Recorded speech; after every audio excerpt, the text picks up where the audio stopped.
లో రిజర్వేషన్ల కోటపైన కొత్త చర్చ, రిజర్వేషన్ల విధానం మారాల్సినటువంటి సమయం వచ్చిందన్నటువంటి చర్చ సాగుతోంది.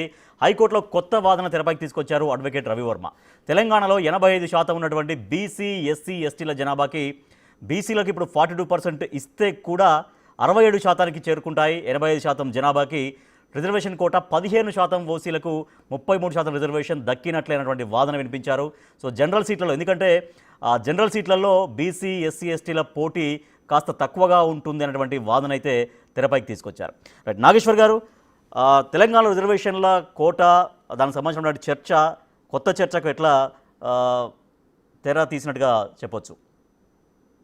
అంటే మీకు ఒకటి మనకు అర్థం కావాల్సింది, సుప్రీంకోర్టు ఇందిరా సహాని తీర్పు, మండల్ కమిషన్ తీర్పులో కూడా చెప్పింది, reservations are not proportionate to the population, they are adequate.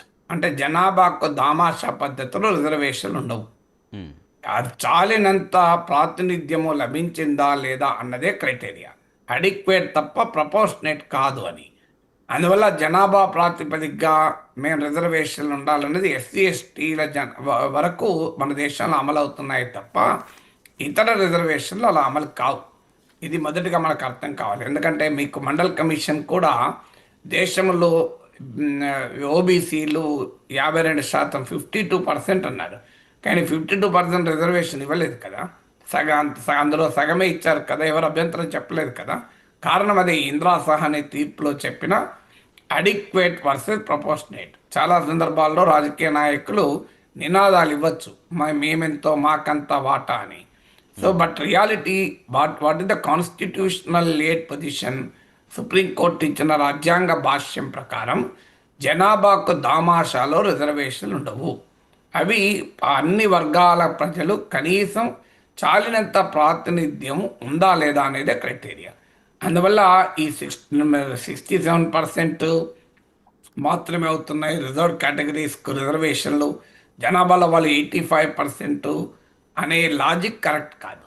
రెండవది, మిగతా 33% రిజర్వ్ ఫర్ అప్పర్ కాస్ట్ అనేది కూడా నిజం కాదు. అది 33% ఓపెన్ కేటగిరీ, అందులో ఎవరైనా పోటీ పడవచ్చు.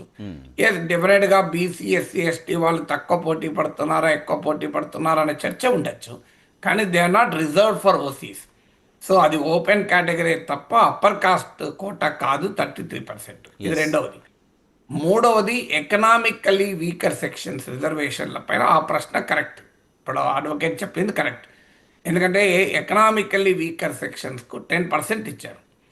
మీకు మనకందరికీ తెలుసు, ఎకనామికల్లీ వీకర్ అంటే ఒక సాలరీడ్ మిడిల్ క్లాస్ మినహా మిగతా వాళ్ళు ఎవరైనా ఇన్కమ్ సర్టిఫికేట్ పట్టుకొచ్చి డబ్బున్నోడు కూడా కోట్ల వ్యాపారాలు చేసేవాడు కూడా మీరు ఈడబ్ల్యూఎస్ అని చెప్పచ్చు. హైదరాబాద్ శివార్ ప్రాంతంలో ఎకరం భూమి అధికారికంగా 2 లక్షలు ఉంటుంది, కానీ రియాలిటీ 2 కోట్లు ఉంటుంది.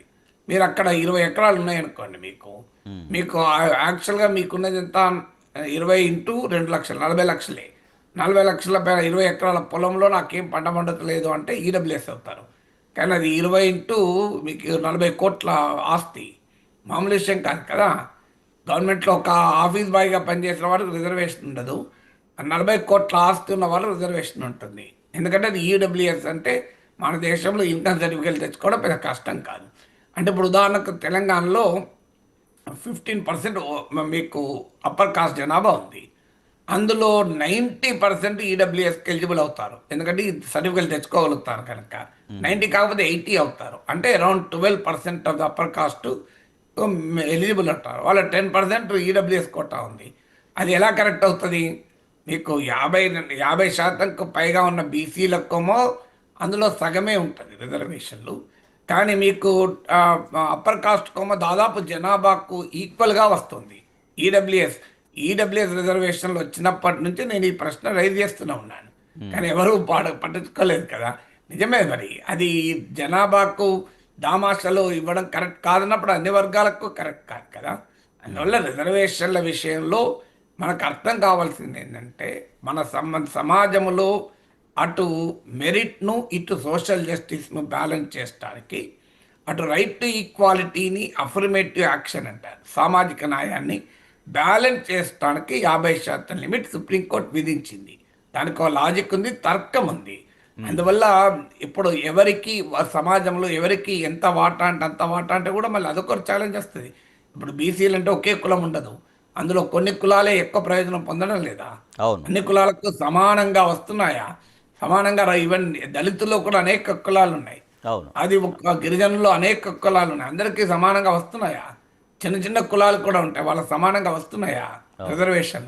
అందువల్ల మీకు బీసీ అనే కేటగిరీకి మాత్రమే చూడకుండా అందులో ఈచ్ కాస్ట్ కనుక చూస్తే రజకులు ఉన్నారు, నాయి బ్రాహ్మణులు ఉన్నారు, మీకు వాళ్ళకు వాళ్ళ జనాభాకు తగ్గట్టుగా వాళ్ళ రిప్రజెంటేషన్ వస్తుందా? ఆదివాసీలు ఉన్నారు, వాళ్ళ జనాభా తగ్గట్టుగా వాళ్ళకి రిప్రజెంటేషన్ వస్తుందా? అందువల్ల ఇవన్నీ క్వశ్చన్స్ రైజ్ అవుతాయి కదా. రైట్.